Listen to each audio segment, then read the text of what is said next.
You might remember that I was wearing a stress monitor all day Friday for our next segment with our friend Dr. Mehmet Oz on what stresses us out and what it may be doing to our bodies. He took the test too and is here now to talk about how to manage stress better.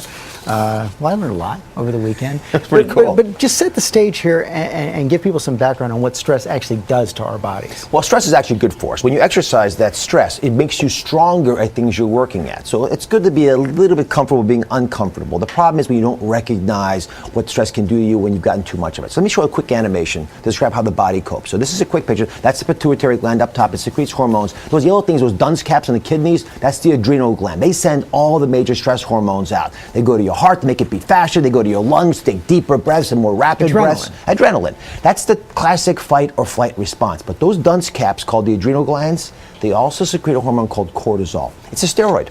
And when we have too much of that floating around our body, which normally is there to protect us, to help soothe us, it depresses our immune system, we get more colds, it makes us fat because it turns our belly fat on, so we suck up more calories in there. So it changes our body completely. You say it's a steroid and it makes us fat. I thought steroids built muscle. There's two kinds of steroids. Very good question. There's anabolic steroids that build your muscles up. Athletes take those. But then there's steroids that are released from the adrenal glands that are more for maintaining a stressful world.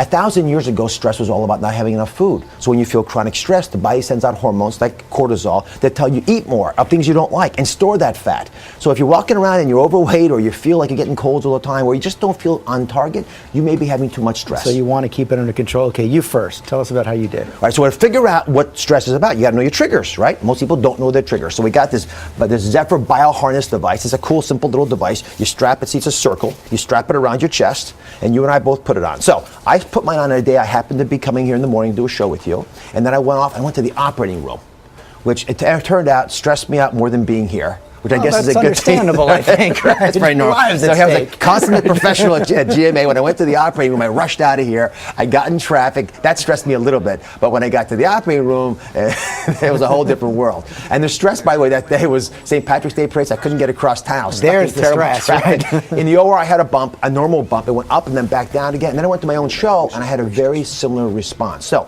a healthy stress response is you peak early, your heart rate goes faster, this device measures how much you're sweating, how much you're breathing, and then you quickly get back into a normal position. Now, your tests I started a little before 6 a.m. on Friday. You did. You wore it the entire day. So you started in the morning, and you have, if you notice, the very first bump is when you go on, it's just about 8 a.m., and you wear it, and you have a little bump, and you go back to normal. See, that was when we were first talking about the stress test. So I bump up when we're talking about the stress test. I wonder if the people around you were stressed.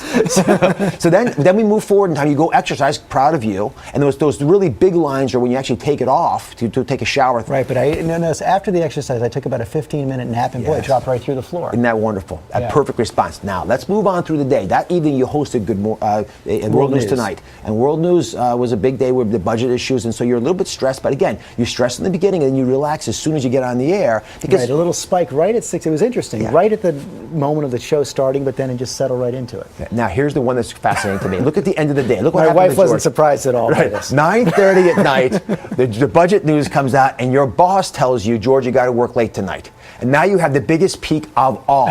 I mean, how human is that? The man hosts World News Tonight, Good Morning America, but what stresses him out is being told by his boss. Actually, it was, and we knew we had to stay till 7, and then it was till 9, and then it was till 9:30. And where you saw the big spike there, said, okay, one more half hour till 10. That's when I went over the line.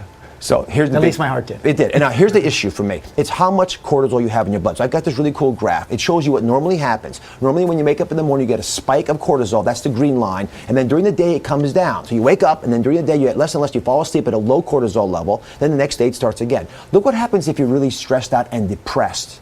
You get that red line. You have too much cortisol flying around. So the cortisol just keeps building up and building up and building up. It doesn't go down. You have a new floor all the time. And bingo. And when you have that, then that's when people get depressed. Now look at the blue line. That's when you're burnt out.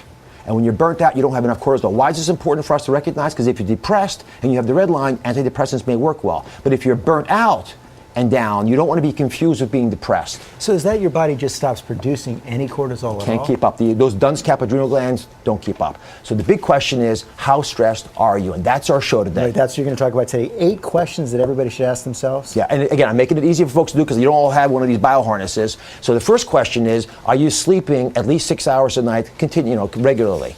And if you can't answer that question correctly, remember, half of all middle-aged American women cannot sleep through the night. They are up thinking about all the crazy things in their life. Most important fact, you got to get that sleep. Yeah. It is. And that's what we're going to talk about. And we have 8 others that will help you figure this out. But you got to understand there's these key issues. Okay, well, I learned a lot more about myself and stress thanks to you, Dr. Oz. Thanks. You can all watch it later today.